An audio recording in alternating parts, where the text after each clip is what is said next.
Oye, vamos a otro tema que tiene que ver con los excesos también de las fiestas patrias. Está bien que celebremos, es una de las fechas que a mí en lo particular más me gusta, pero también es una fecha dura, triste, para familias que han perdido a sus seres queridos en accidentes automovilísticos, muchas veces, lamentablemente, protagonizados por el alcohol. Nos hacemos cargo también de una petición que nos hicieron varios televidentes cuando hablamos del tabaquismo. Decían, bueno, pongan también en pauta qué pasa con el alcoholismo.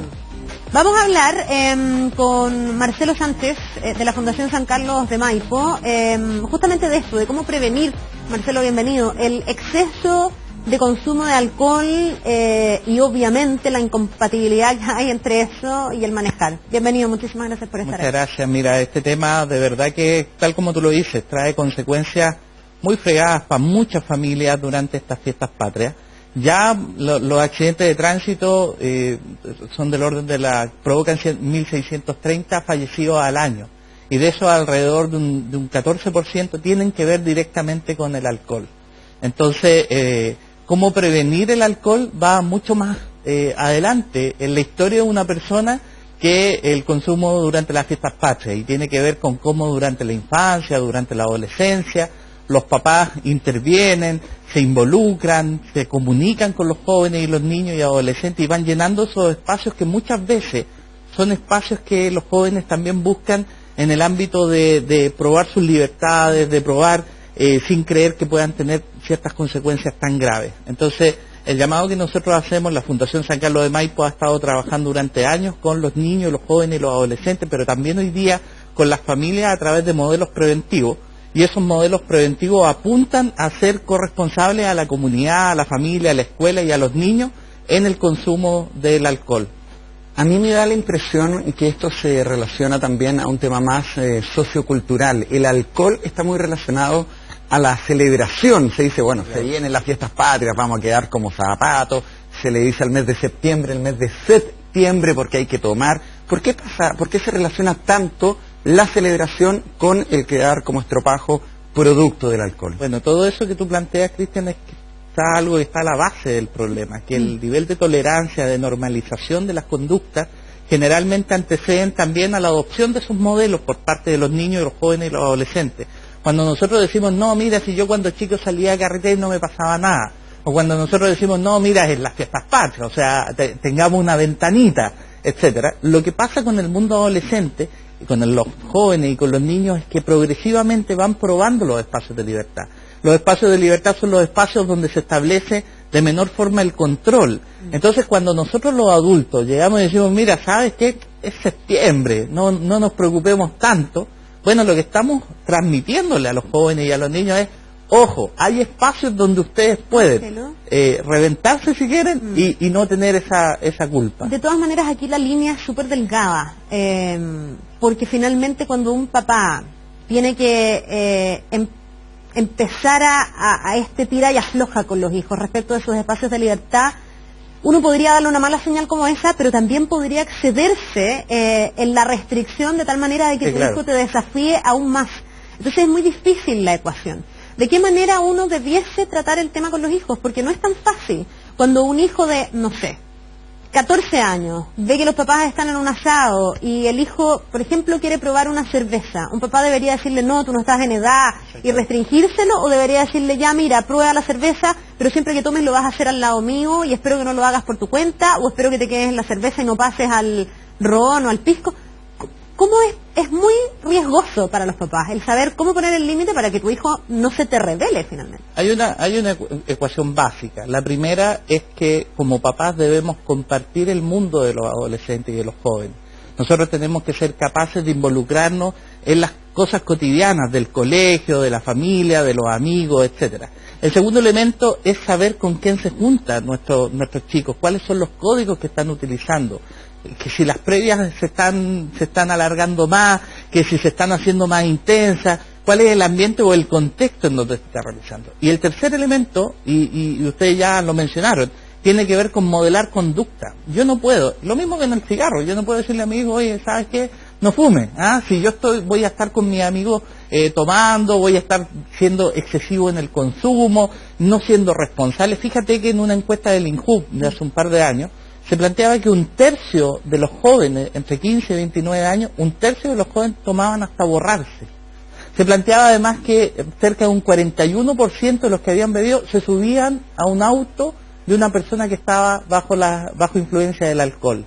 Entonces, esas conductas de riesgo son necesarias conversarlas como padre. Bueno, si yo estoy viendo que mis amigos, que los amigos de mi hijo, digamos, manejan curados, yo tengo que decirle a mi hijo, ¿sabes qué? Preocupémonos de que no te subas en un auto, utiliza la locomoción colectiva, pidamos un taxi, llámame, busca una persona que no maneje en estado de ebriedad. Vamos reduciendo esos factores de riesgo. Ahora, un tercio de las muertes del año pasado, un tercio de las muertes fueron de peatones en estado de ebriedad. O sea, ahí también tenemos una responsabilidad de preocuparnos de que así como hemos hecho un trabajo súper eficiente con la ley Emilia, con la ley Tolerancia Cero, donde han ido bajando los accidentes mortales producto del consumo de alcohol, bueno, pongamos foco también en las conductas de los peatones que están caminando o desplazándose en estado de ebriedad o de influencia del alcohol. Ahora también hay que decir que estos son los excesos. Uno puede salir, puede tomar. A mí me gusta bastante el vino, por ejemplo, cuando voy, como, me gusta compartir con mis amigos también algún licor, pero también hay que hacerlo con moderación, y si uno va a consumir también no manejar. Hay que poner en contexto también que uno no está demonizando todo el consumo de alcohol, siempre que se haga con responsabilidad y no poniendo en riesgo a terceros. El llamado a la responsabilidad, si hay un consumo que es responsable, uno sabe cuándo, y en ningún caso conducir bajo la influencia del alcohol.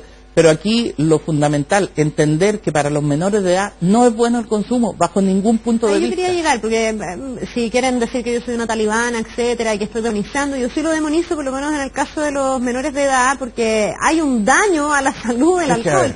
Es decir, obviamente, ojalá nos quedáramos en el consumo de la copita de vino en el almuerzo, pero el traspasar en una reunión social ese umbral es demasiado sencillo.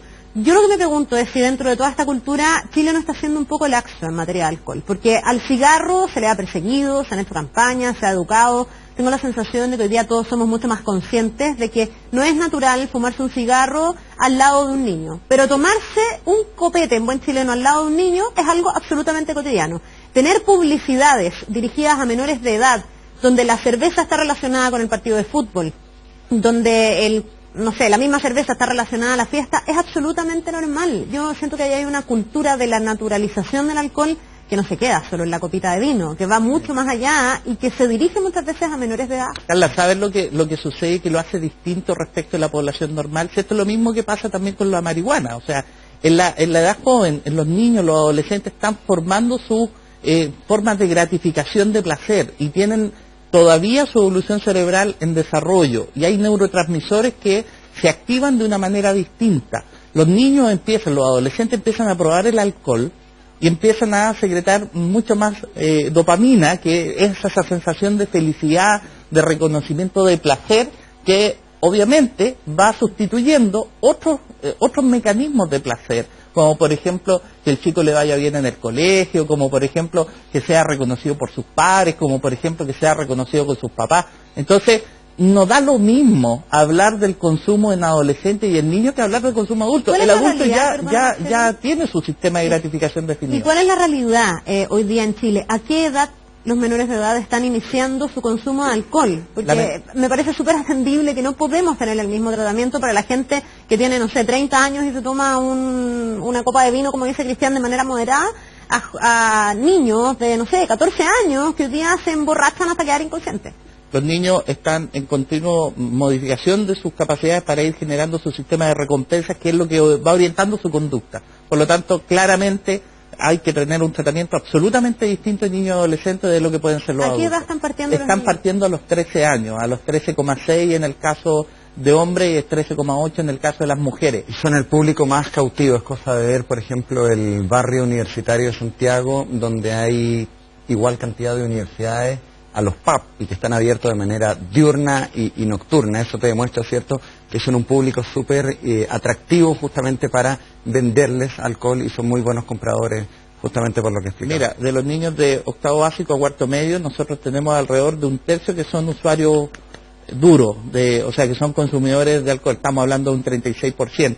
Hay un 30% adicional que consumió alcohol durante pero de manera más, ¿cómo se llama?, puntual. Pero en su conjunto estamos hablando del orden de un 60%, que son cifras más o menos similares, hombres, mujeres. Las mujeres están creciendo. Entonces, ojo con lo que está pasando. Estamos afectando el desarrollo positivo de nuestra infancia si no nos empezamos a preocupar de cómo podemos reducir el inicio en el consumo del alcohol. Marcelo, pero un poco yendo en la línea de lo que decía Carla recién, ¿tú sientes que se le han dado las políticas públicas no tanta preocupación a la prevención del alcohol versus lo que se ha hecho con la marihuana o con el tabaquismo? El alcohol como que ha mantenido una línea diferente en lo que son las políticas públicas. ¿No se le ha puesto el foco? Mira, yo creo que los resultados no avalan el hecho de que hayamos tenido muy buena, evidencia positiva en que se han ido reduciendo de manera sostenida en el caso del consumo de los niños y adolescentes, más bien al contrario. Por lo tanto, porque a la cajetilla de cigarros se le ha puesto una publicidad de advertencia, pero se ha aplicado políticas mucho más restrictivas que al alcohol. Lo que pasa es que son políticas mucho más visibles, no necesariamente más restrictivas. Ahora, ojo, el 63% de los niños y los jóvenes declara que es mucho más fácil ir a buscar alcohol a una botillería. Entonces, ahí hay un problema que es serio, o sea, cómo estamos nosotros fiscalizando los lugares donde se vende alcohol a los menores de edad. Si el 63% dice que es fácil poder conseguir alcohol, bueno, ahí tenemos un problema. Y yo creo que ahí está la base, porque se hacen programas preventivos, se hacen programas educativos, el Senda tiene algunas acciones concretas en los colegios, etcétera. Pero si al final los mecanismos de distribución son fáciles de poder acceder, si no hay tampoco un control social. Nosotros tenemos un modelo que se llama comunidades que se cuidan. La Fundación San Carlos de Maipo lo ha venido trabajando hace un par de años con la Universidad de Washington en distintas comunidades, y una de las acciones que se hace con los vecinos es poder involucrar a los botilleros del barrio para que no le vendan a los menores de edad. Creo que eso es fundamental. El control social que podemos lograr con la comunidad es clave. Hemos hablado harto de los niños y yo creo que ahí es bien indiscutible el efecto, por lo menos al estado de salud que genera el alcohol. No sé si habrá alguien en su casa que lo defienda. Yo creo que es bien indiscutible que un niño no debería a tan temprana edad estar tomando. Más allá, que no necesariamente es la realidad y que lamentablemente es una encrucijada para los papás. Pero ¿qué pasa con la gente más adulta? Porque también vemos que pese a que se han hecho campañas, pese a que hay una ley de tolerancia cero, pese a que hay una ley como la ley Emilia, sigue habiendo adultos que no solo toman hasta borrarse, sino que además, bajo la influencia del alcohol o en estado de ebriedad, directamente agarran un auto y manejan. O transitan por la calle siendo peatones y se exponen a que los atropellen porque cruzan en cualquier lado, porque no van en sus 5 sentidos. ¿Qué pasa con ese público, con esa población?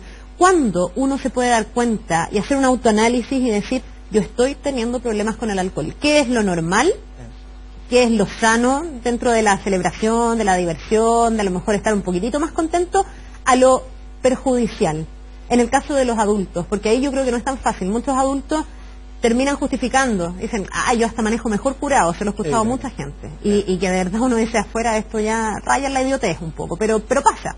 O sea, ya cuando una persona hace ese análisis y dice que maneja mejor curado es probablemente porque no es capaz de identificar ya el nivel de control que tiene el alcohol sobre su dominio. Es que eso es lo cuando que una digo, persona, cuando una persona ya está consumiendo más de 5 días en la semana, más de 4 o 5 vasos de alcohol base, la maldición gitana. Entonces ya esa persona va perdiendo la noción y va en el fondo no teniendo las condiciones para poder autorregularse respecto del consumo, cuando ya el consumo se hace problemático. Estamos hablando de un 15% de las personas que consumen alcohol terminan teniendo consumos problemáticos, es decir, no pueden salir de la casa, y si salen de la casa se exponen a tremendos riesgos, como matar a alguien o ser atropellados. Entonces, ojo con la salud pública en nuestro país. La salud pública ya de la persona adulta, o las condiciones sobre una persona que ya es consumidora habitual de alcohol, es muy poco lo que vamos a poder hacer si es que no hemos sido capaces de poner la cota en la edad joven, en la edad temprana. El llamado es hacerlo con los niños, con los adolescentes, preocuparse de que esos niños y esos adolescentes vayamos a la causa, no solo al efecto. No nos quedemos con que el niño curado que está en la calle, o que el niño que está manejando, el niño que se borra. Veamos qué es lo que hay detrás, veamos el involucramiento parental, veamos cómo los papás se están preocupando de sus niños, o simplemente se están tolerando y dejándolos hacer. En otro dato, cuando hablábamos de la marihuana, por ejemplo, en el estudio del Senda, cuando los papás empezaron a no controlar el consumo de marihuana, cuando empezaron a ver que el consumo de marihuana, a tolerarlo mucho más, el consumo de marihuana en los niños se duplicó. De los 12 a los 18 años se duplicó cuando los papás fueron menos tolerantes, o sea, más tolerantes. Entonces, ojo, con el alcohol pasa exactamente lo mismo. Bien, pues Marcelo, el llamado ya es majadero, pero nunca está de más, porque vemos que lamentablemente siempre tenemos accidentes a no consumir alcohol en exceso, y si es así, a pasar las llaves y tampoco exponerse como peatones. Eso es lo inmediato, que es las fiestas patrias, y de ahí en adelante ojalá que vayamos cambiando la mirada y que vayamos teniendo una cultura donde se sepa tomar de mejor manera. Yo creo que también hay que evolucionar hacia allá. Solamente tres consejos clave. El compartir el mundo del adolescente, el establecer canales de comunicación con él y el ser modelo. Si nosotros como papás realmente nos involucramos en esto y en todo lo demás, en las trayectorias delictuales de los niños que pasan en la calle, en los problemas de consumo problemático, en la deserción escolar, el rol es de los padres, y los padres debemos involucrarnos en estas realidades. Bien, pues muchísimas gracias por esta entrevista. Que te Muchas vaya muy gracias bien. a ustedes. Buen día. Muy bien, adiós.